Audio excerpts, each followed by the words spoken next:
Casino is a 1995 American epic crime film directed by Martin Scorsese.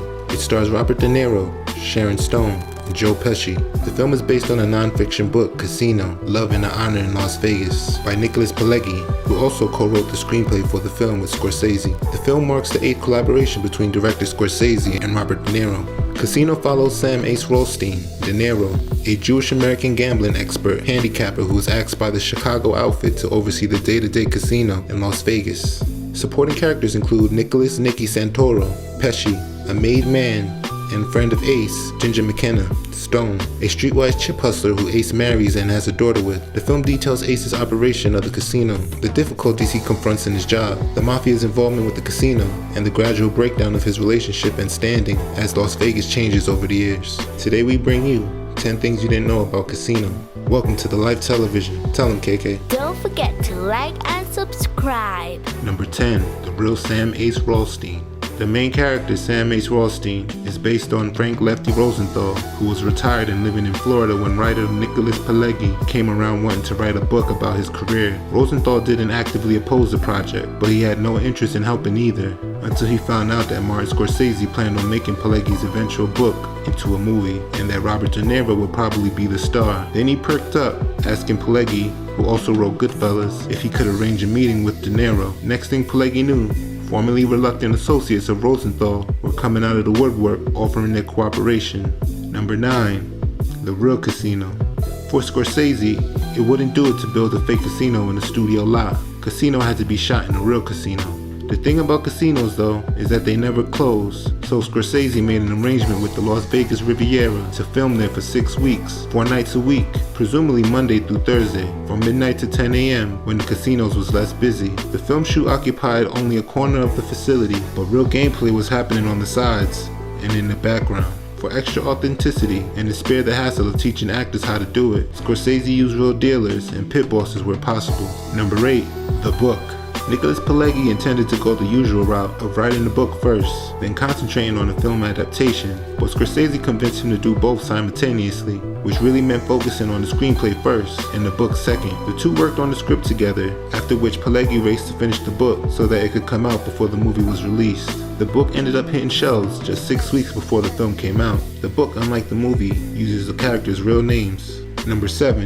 The opening title. Saul Bates is certainly the most famous and probably the only well-known designer of opening credit sequences, with more than 50 to his name. If there was a movie in the 50s or 60s with great distinctive opening titles, odds are good that it's Bates' work, often in conjunction with his wife Elaine. Among them, Vertigo, Psycho, North by Northwest, West Side Story, Spartacus, and It's a Mad, Mad, Mad, Mad World. Bates did the titles for Scorsese's GOODFELLAS, Cape Fear, The Age of Innocence, and Casino, which turned out to be the final film of his career.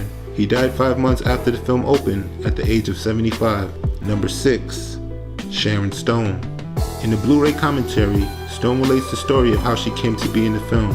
She says her first 2 auditions for Scorsese ended up being canceled for various mundane reasons. Scorsese was held up by another meeting, that sort of thing, and Stone's paranoia convinced her that he was blowing her off. When the director's people contacted her to try for a 3rd time, she turned them down and went out to dinner with a friend instead. Scorsese tracked her down and showed up at the restaurant where she was dining to make a personal appeal.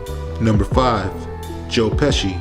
Pesci bore a natural resemblance to Tony, the Aunt Spilotro, the violent psychopath who busted heads for Rosenthal, and upon which his character Nicky Santoro was based. In makeup, he looked even more like Spilotro, so much that, according to Pileggi, when Pesci entered the casino where the movie was being shot, some pit bosses who had personal dealings with Spilotro almost fainted. During his character's final scene, when he's being beat with a baseball bat, Pesci suffered a broken rib. It was the same rib that had been broken 15 years earlier by Robert De Niro during the filming of Raging Bull. Number 4. Robert De Niro. De Niro was always passionate when it came to researching his roles. He discovered that Lefty Rosenthal was real stylish, and he worked with costume designer Rita Ryak to create Ace's look, right down to the watches and jewelry. Louis Wasserman, the talent agent turned studio mogul whose 6-decade showbiz career made him a legend, and while he didn't have much in common with Rosenthal, De Niro thought his huge owlish eyeglasses would serve the character well, besides being a little homage to the studio boss. The costume budget for the film was $1 million. De Niro had 70 different costumes throughout the film. Most of the conversation between Robert De Niro and Joe Pesci were improvised. Martin Scorsese would tell them where to start and where to end, and the rest was up to them. Number 3.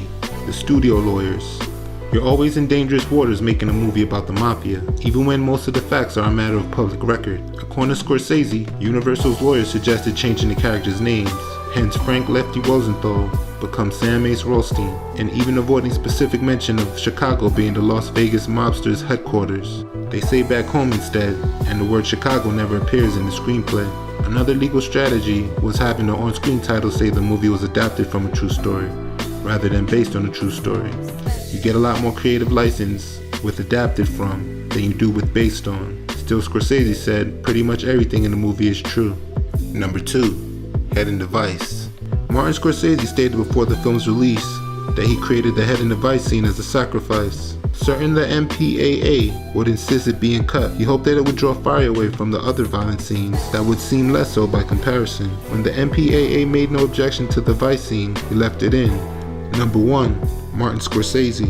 One little remembered detail about Casino was that it came out because Scorsese had an opening in his schedule, and that opening existed because he changed his mind about directing the film adaptation of Richard Price's novel, Clockers, handing it over to Spike Lee instead, and Scorsese produced. Scorsese has a history of casting his family in minor roles in his movies. His father, Charles Scorsese, appeared in 8 of his films over the years. It's his mom, however, who had a habit of being a scene stealer in several of his films, with her most memorable being that of Tommy DeVito's mother in 1990's Goodfellas. In Casino, Catherine had another memorable part, this time as Artie Pescano's cursing adverse mother. Casino was a classic film, mixing great storytelling, great direction, great acting, great costume, great music to make one of Martin Scorsese's greatest films.